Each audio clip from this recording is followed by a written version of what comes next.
Muito obrigado, Sr. Presidente. Sr. Secretário de Estado, isto assim não é nada. Estarmos assim a falar dos números da receita do IRC por projeção antecipatória, quando os próprios números que são disponibilizados pelo Governo, nem os de 2012 existem, é uma discussão completamente abstrata que não serve para nada.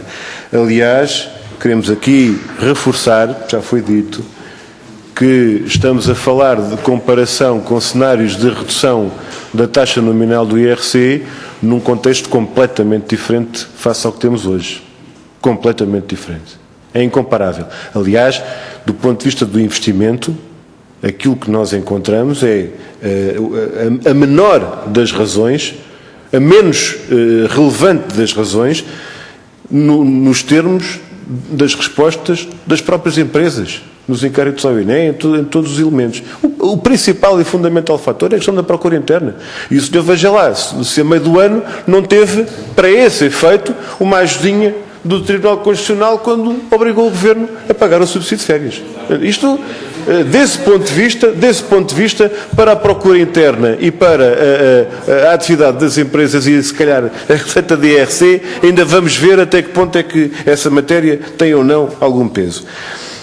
Sobre o regime simplificado, eu gostava de lhe perguntar até que ponto é que o senhor considera que as exigências colocadas no artigo 86A, designadamente a questão da adoção do regime de normalização contabilística para microentidades, o reporte das faturas em termos de sistema eletrónico, se aquilo que os senhores apresentam como exigências para aderir ao regime simplificado, mesmo para as empresas que estejam dentro daquele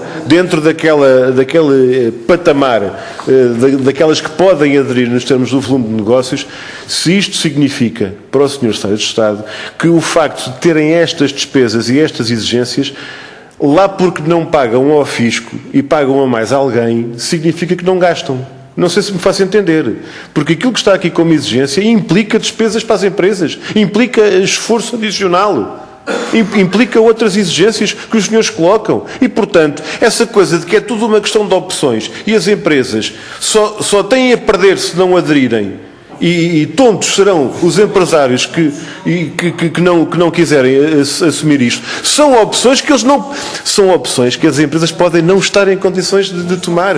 E, portanto, o senhor traz-nos uma teoria mirífica do livre-arbítrio para as microempresas e para as pequenas empresas que simplesmente não joga com a realidade. Porque depois não é isso que depois se coloca em termos de exigência. Gostava de lhe perguntar, por outro lado, a propósito do pagamento especial por conta, se ao assumir que há mais empresas que pagam o imposto devido ao pagamento especial por conta, se estamos, foi aquilo que referiu, juntando-lhe a tributação autónoma, foi para os 70% em termos de universo das empresas, estamos ou não perante uma alteração da própria função do PEC no contexto do IRC, quando põe a pagar as empresas, independentemente daquilo que depois seja o prejuízo. Ou seja, pergunto-lhe o seguinte: o senhor admite ou garante que no final do período de exercício, do próprio período de exercício, as empresas recuperem o PEC caso demonstrem na declaração anual que tiveram prejuízos? Isto é uma pergunta do mais concreto que há, Sr. Secretário de Estado. Ou sim ou não. Ou podem ou não podem. E se não podem, então isto já é diferente daquilo que o senhor está a dizer. Radicalmente diferente. Gostava de colocar uma outra questão que tem que ver, ainda com o regime simplificado, com a comparação do IRS. A comparação com o IRS. É que no regime simplificado do IRS, se considerarmos os coeficientes a aplicar, havia aqui alguma equiparação em termos dos coeficientes entre o IRS e o IRC, muito gabados por alguns comentadores, com a coerência, a harmonização, etc., etc. Mas a maioria aprovou uma alteração ao Orçamento de Estado que passou o coeficiente no regime simplificado do IRS de 0,4 para 0,5.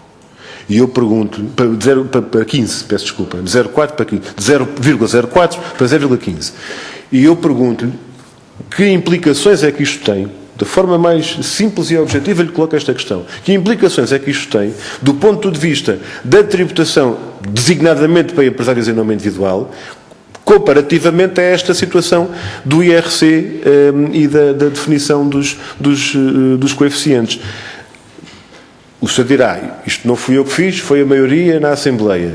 Não acredito que o senhor tivesse desligado desse processo. E a questão agora é que implicações é que isto tem para a discussão do IRC. Senhor Presidente, eu termino dizendo que não ficou até agora explicado porque é que os senhores, ao nível do Governo e da maioria, só quiseram tratar do IRC e dizem que isto é muito importante, mas travaram a discussão sobre o resto sobre as outras questões, nomeadamente os outros impostos, e uma nova política fiscal numa discussão abrangente e integrada. E para terminar, queria referir que consideramos, isto não é para si, Sr. Secretário de Estado, é para o Governo e a maioria, referir que consideramos que o veto que foi assumido na Comissão Parlamentar por parte da maioria PSD-CDS a uma discussão mais aprofundada na especialidade, não consigo, mas com outras entidades, com a OTOC, com outras entidades, a própria Universidade do Porto, o professor Carlos Pimenta, confederações que estiveram na nossa proposta e que foram rejeitadas por maioria, teriam dado um contributo e uma discussão, um contributo e uma reflexão para esta discussão que lamentavelmente foram travados pela maioria parlamentar. Muito obrigado, Sr. Presidente.